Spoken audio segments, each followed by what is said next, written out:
What's up, everyone? I just finished up Words of Radiance by Brandon Sanderson, and I'm here to give you my unedited thoughts. Spoiler free thoughts, I should say, upon finishing this book, which was not too long ago. Like, literally, like 2 hours ago, I finished this. I read a few chapter summaries, read a few online reviews of it to try and, like, get my mind simmered in of, like, what happened in it. And I'm going to say it. I think Way of Kings was better. I think Way of Kings was a lot better. I thought that Shallan's like backstory in this was great, but in my opinion, I thought Kaladin's flashback chapters were like featured a lot more heavily to the to the main story. And with that book, Kaladin was the focal character.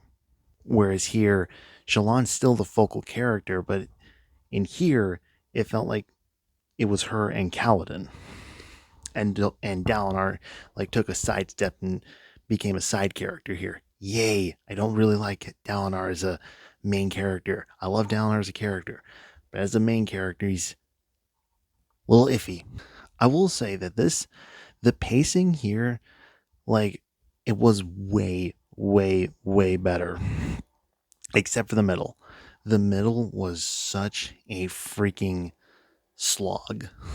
Like, it's really, really like part three especially was so slow.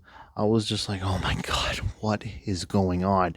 Until the duel at the very end of that part, I was just wondering, like, what happened? And I feel like if this was any other author, I would have quit out. But I didn't, because I know Sanderson does his endings super duper well, and he did it well here. And again, I thought Way of Kings' ending was way better. And it felt more like a culmination of Kaladin's arc. And here it still felt like a culmination of his arc, but it almost felt like Kaladin took the main, like, focal point of the book rather than Shallan. And Shallan was like set up to be like the focal point of this book for the flashbacks. And the ending was a lot more action packed than even in the first book. It was way more action packed here, and them discovering this new city that it's set up in the last book. And I also want to say I really loved Adolin's like chapters, like the fact that he got some dedicated chapters. I loved that because in the last book he just felt like the Jamie Lannister, the Galad Damodred, the I don't know another one, but he feels like those cocky swordsmen that are just the worst and you'll want to punch him in the face. He gave off that kind of energy, but here he has like a full characterization. And by the end I'm like, damn, I kind of like this dude. It's almost like Sanderson knew that people loved land that like people loved Galad in Wheel of Time and wanted to put his take on it, but like kind of speed up that process. And I love that Sanderson did that for Adolin.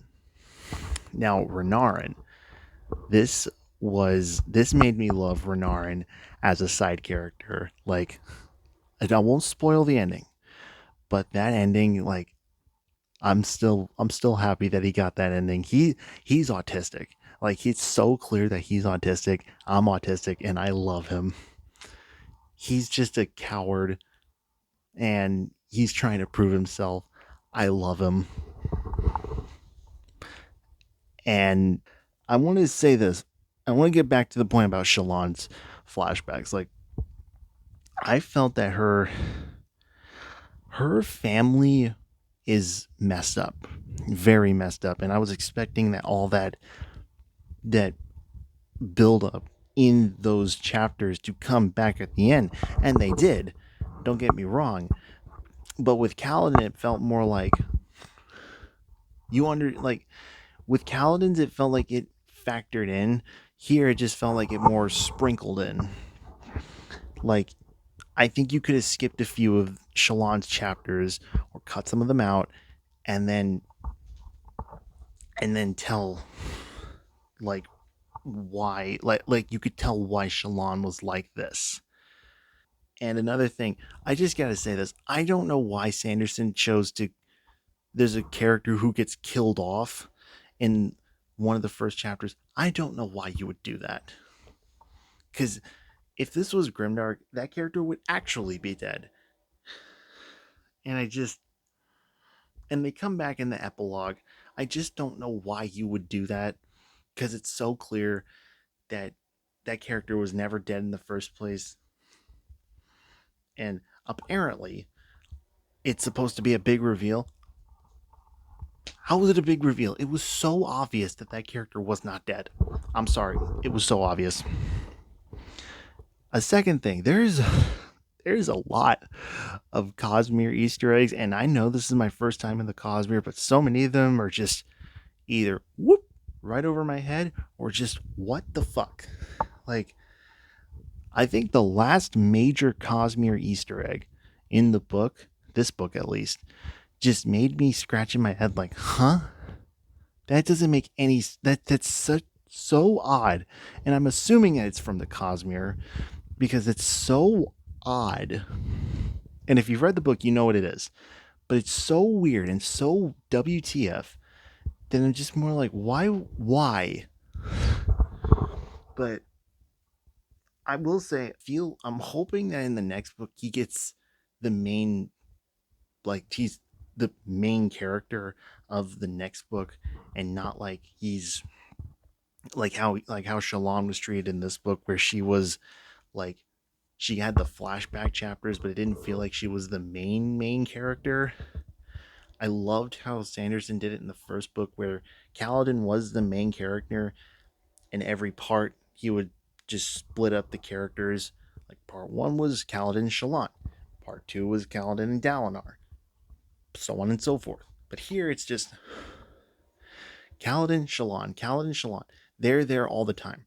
I wish that Shallan was in all parts, and you like structure it around Dalinar and Kaladin and maybe Adolin and maybe someone else, but I don't know. I don't know. That's me. And the ending was fun. I don't know if I talked about it, but the ending is really action packed and really action packed. And it's just a ton of setup, and there's a lot more action scenes there are here in the last book, and those are way better. Like, I think there's one in each part, and they are all awesome. They're all 10 out of 10. I don't think they're like the greatest I've read, but they're still great for Sanderson standards. So overall, I think I'm gonna give this like a 9 out of 10. Like, it's good. Like, it's really good. And on its own, it's like amazing. It is amazing. But compared to Stormlight and compared to Brandon Sanderson, this is a weaker one compared to everything else. So that is my review of Words of Radiance. And my next review will be Fool's Moon by Jim Butcher, the second book in the Dresden Files. And it was a lot. Words of Radiance is a lot. It took me 12 days to read Words of Radiance. It took me like 9 to read like Way of Kings, and I'm going to make a prediction right now that it's going to take me a month to read Wind and Truth. I'm going to call it right now. But that is the review. I will see you next time. Make sure you like and subscribe, and I'll see you at the review for Fool's Moon.